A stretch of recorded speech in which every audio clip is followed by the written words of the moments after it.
Pa lamang kami ni Bongbong. Alam na ng buong pamilya ang problema sa kanya.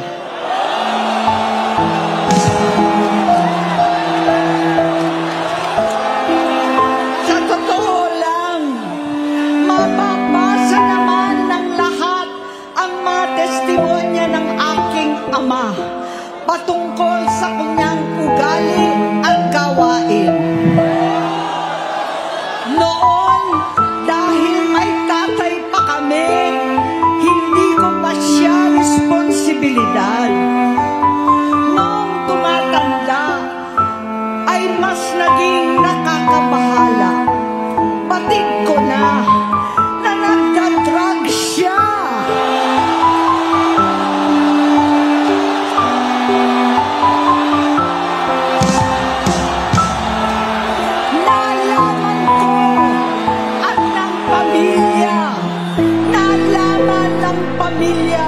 Seryoso ito. Minsan, kami ng Presidential Guard at Metro Gompa ang naglilinis tuwing nagpa-party po sila.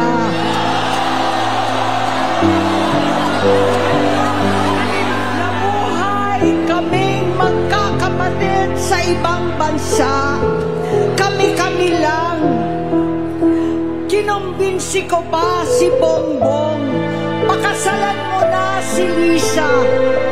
Naisip ko noon, kapag nag-asawa siya, malalagay na sa tahimik at magkakaroon ng direksyon. Ang laki ng pagkakamali ko. Mas lumala ang kanyang pagkalulong sa droga.